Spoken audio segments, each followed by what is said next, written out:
Shalom buat anak ibu semuanya, bagaimana kabar kamu hari ini? Ibu harap kamu tetap dalam keadaan sehat.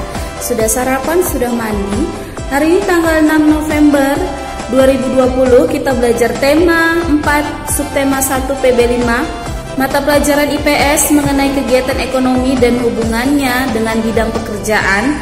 Nanti akan ibu berikan penjelasan mengenai kegiatan ekonomi, lalu bagian kegiatan ekonomi pekerjaannya itu jenis pekerjaannya apa dalam satu kegiatan ekonomi.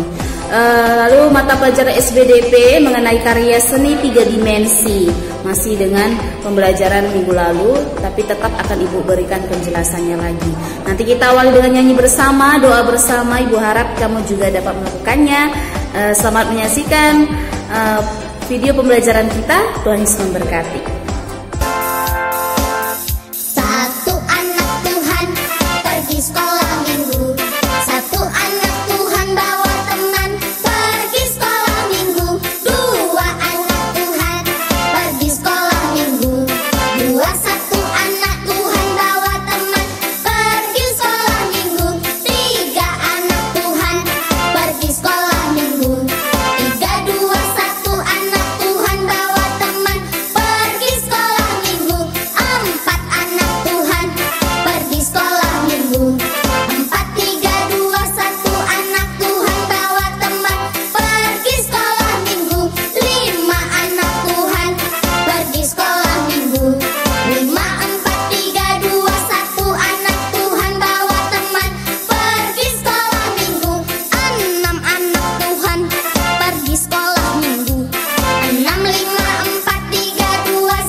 Mari kita satukan hati, kita berdoa. Selamat pagi Tuhan Yesus, terima kasih buat segala berkat-Mu yang luar biasa. Hari ini Engkau masih memberikan kami kesehatan, sehingga kami boleh melakukan aktivitas seperti biasanya. Tuhan, banyak dosa yang kami perbuat, kami mohon ampun kepadamu. Hapuskanlah segala dosa kami, agar kami layak menerima berkat-Mu. Tuhan Yesus yang baik, hari ini kami melakukan pembelajaran dari rumah. Kami mohon bimbinglah kami, ajarilah kami, berikanlah kami kepintaran agar kami mengerti pembelajaran yang akan diberikan oleh guru kami dan akan menjadi bekal di masa depan kami. Tuhan, banyak begitu juga buat pergumulan dalam hidup kami serahkan ke dalam tangan-Mu. Ajarilah kami ya Tuhan, agar kami boleh menyelesaikan pergumulan kami dengan baik. Tuhan Yesus yang baik, ajarilah kami menjadi anak yang lebih baik lagi, anak yang takut akan Tuhan Yesus, jadi anak yang penurut, yang tidak melawan oleh orang tua. Ajarlah kami menjadi anak yang menyayangi antara sesama kami, tidak suka berantem, tidak suka mengejek ya Tuhan.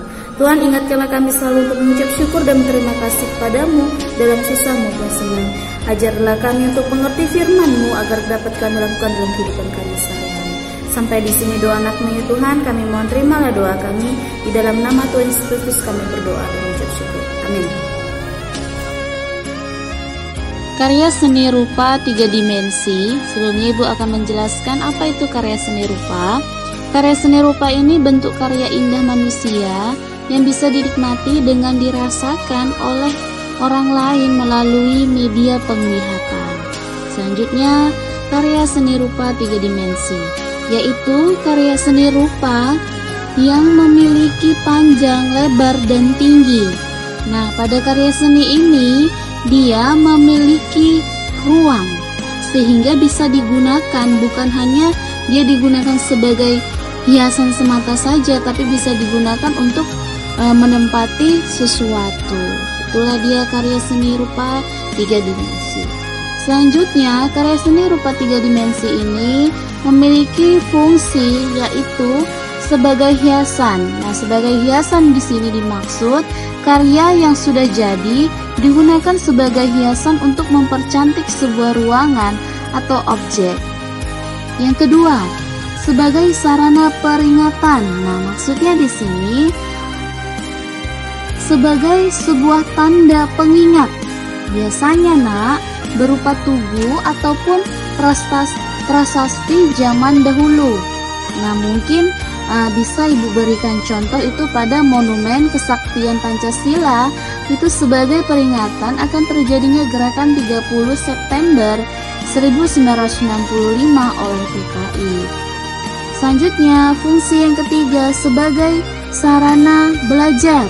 Maksudnya di sini untuk menunjukkan betapa banyaknya karya seni rupa 3 dimensi pada zaman sebelum kemerdekaan.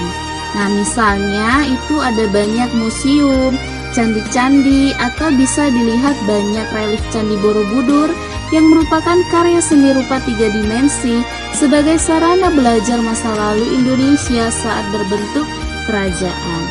Fungsi yang keempat sebagai sarana rekreasi. Maksudnya di sini sarana belajar karena rekreasi bisa juga dijadikan sebagai hiburan.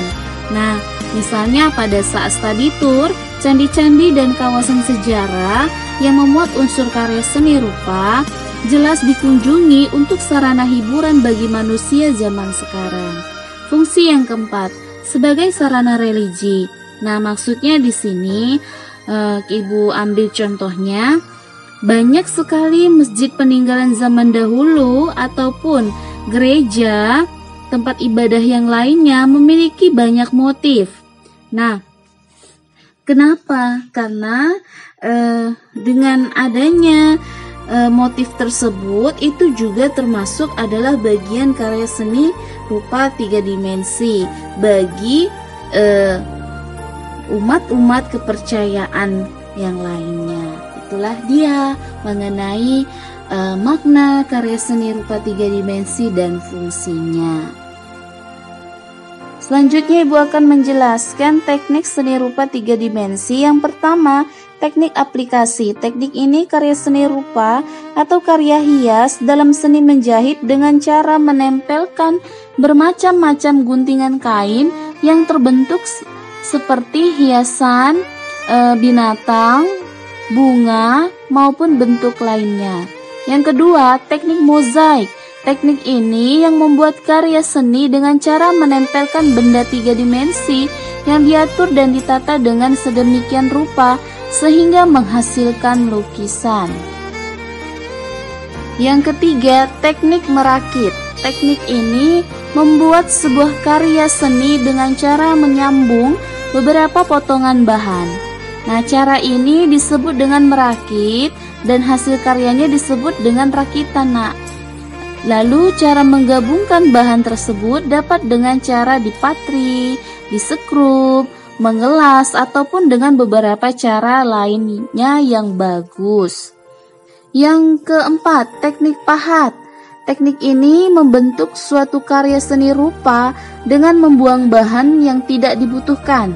Cara membuatnya dapat memakai alat pahat, kikir, dan martil. Nah, biasanya bahan atau media yang dipakai adalah bahan keras seperti batu, gips, kayu, dan bahan-bahan lainnya. Yang terakhir, yang kelima, teknik menuang atau cor. Teknik menuang ini atau cor karya seni yang dihasilkan dengan cara menuang bahan cair yang dituang pada sebuah alat cetakan. Itulah kelima teknik tersebut. Selanjutnya, Ibu akan memberikan contoh hasil karya seni rupa 3 dimensi. Yang pertama, gantungan kunci. Ini adalah salah satu karya seni rupa 3 dimensi yang cukup populer, Nak. Kamu pasti memiliki gantungan kunci yang lucu atau biasa saja, Ibu yakin itu. Nah, biasanya itu kita gunakan itu untuk mainan tas kita ya. Itu berbagai jenis yang kita dapat, yang kita beli, yang kita temukan. Nah, yang kedua, topeng. Nah, topeng ini salah satu karya seni rupa 3 dimensi juga yang cukup mudah dibuat dengan berbagai karakter yang ada. Itu merupakan salah satu karya yang bagus untuk diperjualbelikan juga. Nah, kalau kita kreatif, nak, bisa membuat topeng yang sangat menarik, bisa juga kita menjualnya, bukan hanya kita gunakan saja, dan itu akan menguntungkan bagi kita. Selanjutnya yang ketiga, mebel atau meja, kursi, dan lainnya. Nah, mebel ini salah satu karya seni rupa 3 dimensi yang memiliki banyak kegunaan dan keindahan. Misalnya untuk tempat duduk dan meja makan, lalu lemari untuk tempat pakaian. Nah, contoh yang keempat, vas bunga. Ini maksudnya salah satu karya seni 3 dimensi juga yang cukup digandrungi masyarakat sebagai tempat atau wadah bunga untuk hiasan di dalam sebuah ruangan. Ibu harap beberapa dari kamu di rumah kamu ada juga ya memiliki vas bunga. Misalnya, Bu, kalau pot, apakah itu juga contoh 3 dimensi? Ya, pot juga. Itu kan sebagai tempat hiasan bunga juga. Yang kelima, patung atau arca. Maksudnya di sini salah satu bentuk karya seni 3 dimensi yang diakui seluruh dunia. Indonesia adalah salah satu negara yang memiliki banyak sekali patung dan arca. Biasanya ditemukan di candi-candi, nak. Itu dia ya, itulah contoh yang ibu berikan. Masih banyak ada lagi contoh hasil karya 3 dimensi. Yang terakhir pembahasan kita untuk hari ini, nilai estetika pada karya seni rupa 3 dimensi, yaitu dapat bersifat objektif, nyata, maupun bersifat subjektif pendapat ya. Berikut adalah beberapa penjelasan secara singkat. Yang pertama, nilai estetis bersifat objektif. Nah, maksudnya di sini keindahan karya seni rupa berada pada wujud karya seni itu sendiri dan tampak secara kasat mata. Nah, nilai estetis ini atau keindahan sebuah karya seni rupa tersusun dari komposisi yang baik, perpaduan warna yang sesuai, penempatan objek yang membentuk kesatuan dan sebagainya, serta beberapa keselarasan dalam menata unsur-unsur visual. Yang kedua, nilai estetis bersifat subjektif. Maksudnya berupa keindahan yang tidak hanya pada unsur-unsur fisik saja yang diserap oleh mata secara visual, tetapi ditentukan juga oleh selera penikmatnya atau orang yang melihatnya. Nah, itulah dia, nak, pembahasan kita tentang karya seni rupa 3 dimensi. Kegiatan ekonomi. Kegiatan ekonomi adalah kegiatan yang dilakukan untuk memenuhi kebutuhan hidup. Nah, kegiatan ekonomi ini terjadi pada interaksi antara konsumen dan produsen, di mana individu dapat menawarkan jasa-jasa ataupun barang yang bisa dilakukannya. Nah, yang dimaksud dengan konsumen yaitu seorang yang memakai barang atau jasa. Yang dimaksud dengan produsen, seorang pembuat atau penghasil barang ataupun jasa. Nah, tujuan kegiatan ekonomi ini yaitu sebagai sarana pemenuhan kebutuhan dan menghasilkan keuntungan bagi manusia. Selanjutnya, jenis kegiatan ekonomi. Jenis kegiatan ekonomi ini ada 3. Yang pertama, kegiatan produksi, yaitu kegiatan yang bertujuan menghasilkan atau menambah nilai guna dari barang atau jasa. Nah, tujuannya dari kegiatan ini menghasilkan barang atau jasa yang dapat memenuhi kebutuhan konsumen. Pelaku dari kegiatan produksi tersebut sebagai produsen. Nah, contohnya dari kegiatan produksi ini adalah penjahit merubah kain menjadi pakaian siap pakai. Lalu pengrajin kayu menghasilkan meja, kursi, dan begitu juga lemari.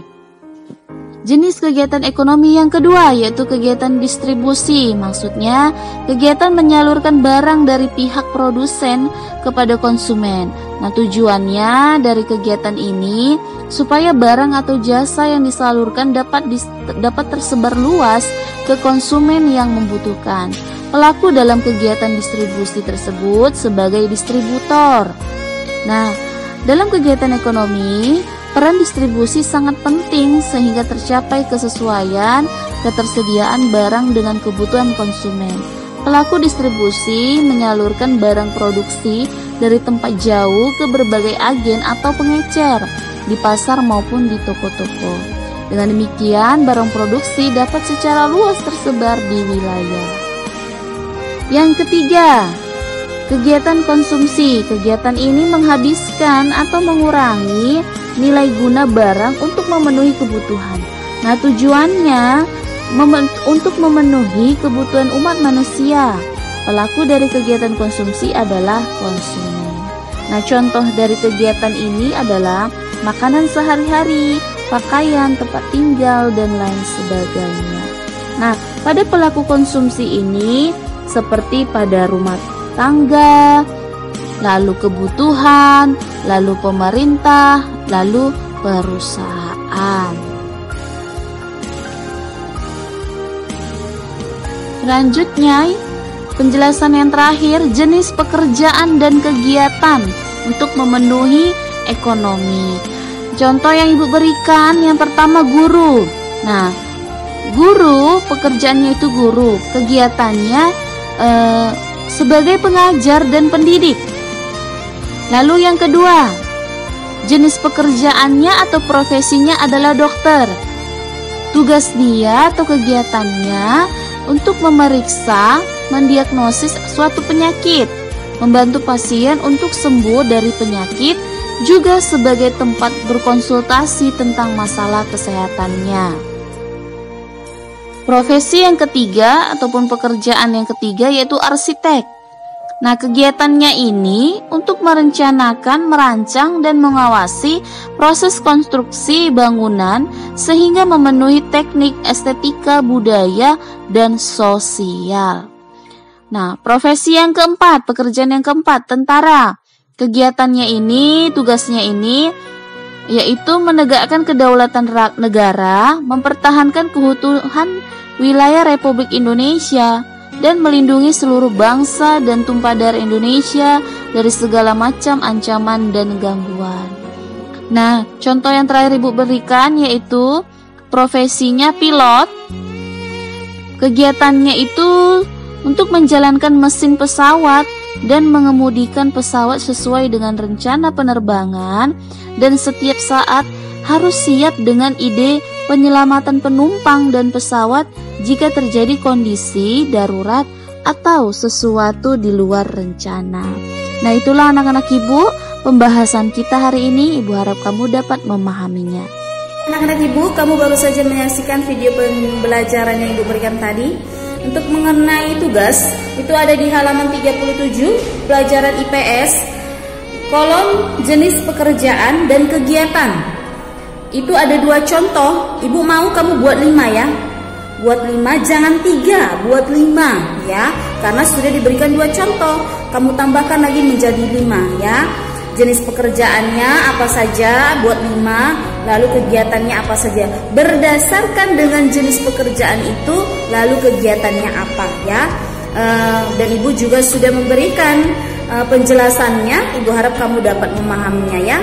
Lalu mengenai SPDP, tugas kamu Ibu diktekan. Nomor 1,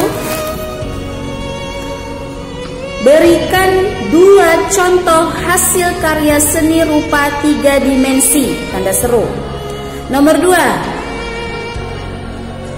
apa yang dimaksud dengan karya seni rupa 3 dimensi, tanda tanya. Sudah? Lalu nomor 3, tuliskan dan jelaskan 3 teknik seni rupa 3 dimensi, tanda seru. Sudah? Itu saja. Hanya 3 saja, 3 soal saja Ibu berikan untuk mata pelajaran SPDP ya. Demikian pembelajaran kita hari ini. Jangan lupa diakhiri dengan doa. Tetap sehat dan tetap semangat. Tuhan Yesus memberkati. Shalom.